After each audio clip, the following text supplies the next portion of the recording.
श्रीमद् रामायणे सुन्दरकाण्डे 52 सर्गः। तस्य तद्वचनं श्रुत्वा वानरस्य महात्मनः आज्ञापयस्तस्य वधं रावणक्रोधमूर्छितः। वधे तस्य समाज्ञप्ते रावणेन दुरात्मना निवेदितवतो दौत्यं नानुमेने विभीषणः। तं रक्षोऽधिपतिं क्रुद्धं तच्च कार्यम् उपस्थितं विदित्वा चिन्तयामास कार्यं कार्यविदौ स्थितः। निश्चिदात्तस्ततः साम्ना पूज्यं शत्रुजिदग्रजम् उवाच हितमत्यर्थं वाक्यं वाक्यविशारदः। क्षमस्वरोषं त्यज राक्षसेन्द्र प्रसीद मद्वाक्यमिदं शृणुष्व।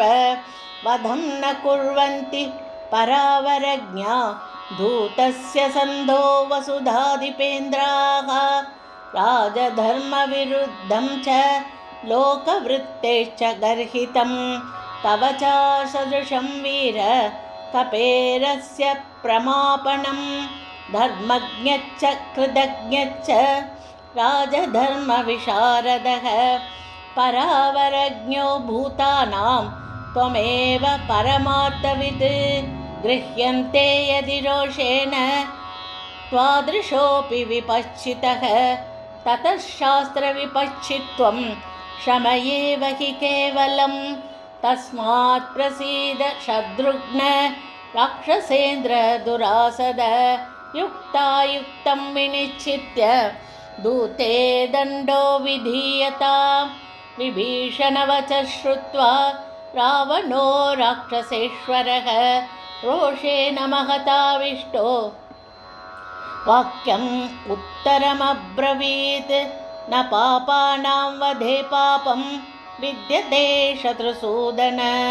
तस्मादेनं वधिष्यामि वानरं पापकारिणम्। अधर्ममूलं बहुरोषयुक्तम् अनार्यजुष्टं वचनं निशम्य उवाच वाक्यं परमार्थतत्त्वं विभीषणो बुद्धिमतां वरिष्ठः। प्रसीद लङ्केश्वर राक्षसेन्द्र धर्मार्थयुक्तं वचनं शृणुष्व। दूतानवध्या समयेषु राजन् सर्वेषु सर्वत्र वदन्ति सन्तः। असंशयं शत्रुरयं प्रवृद्धः कृतं ह्यनेनाप्रियमप्रमेयं। न दूतवध्यां प्रवदन्ति सन्तो दूतस्य दृष्टा बहवो हि दण्डाः। वैरूप्यमङ्गेषु कषाभिघातो मौढ्यं तथा लक्षणसन्निपातः। एतान् हि दूते प्रवदन्ति दण्डान् वधस्तु दूतस्य न श्रुतोऽपि। कथं च धर्मार्थविनीतबुद्धिः परावरप्रत्ययनिश्चितार्थः। भवद्विदः कोपवशे हि तिष्ठेत् कोपं नियच्छन्ति हि सत्त्ववन्तः।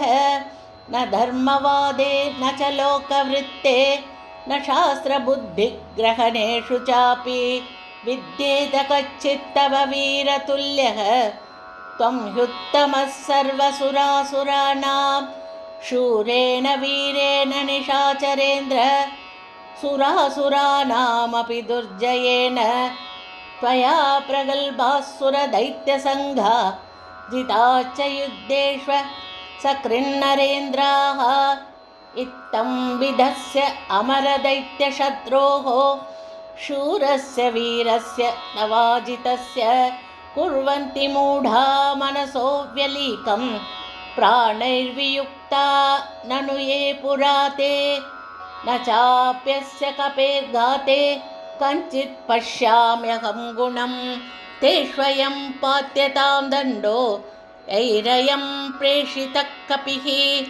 साधुर्वा यदि वा साधुः परैरेष समर्पितः।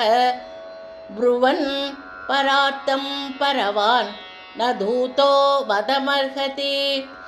अपि चास्मिन् हते राजन् नान्यं पश्यामि केचरम् इह यः पुनरागच्छेत् परं पारं महोदधेः तस्मान्नास्य वधे यत्नः कार्यः परपुरञ्जय भवान् सेन्द्रेषु देवेषु यत्नमास्तादुमर्हति अस्मिन् विनष्टे न हि दूतमन्यं पश्यामि यस्तौ नरराजपुत्रौ युद्धाय युद्धप्रियदुर्विनीता उद्योजये दीर्घपथावरुद्धौ पराक्रमोत्साहमनस्विनां च सुरासुराणामपि दुर्जयेन त्वया मनोनन्दननैऋतानां युद्धाय नाशयितुं न युक्ता हिताश्च शूराश्च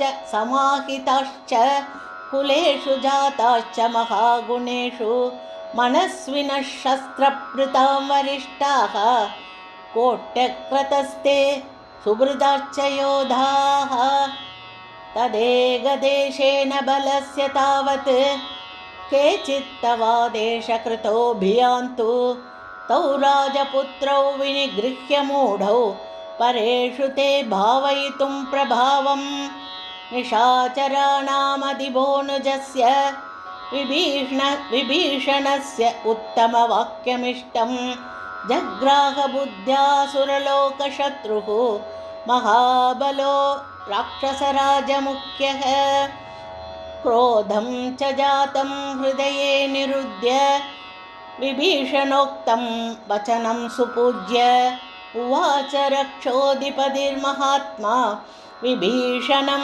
धर्मभृतां वरिष्ठम् इत्याशे श्रीमद् रामायणे सुन्दरकाण्डे 50 सर्गः। श्रीहरये नमः। श्रीहरये नमः। श्रीहरये नमः। जानकीकान्तस्मरणं जय जय राम राम। आंजनेयमूर्ति की जय। सद्गुरुनाथ महाराज की जय।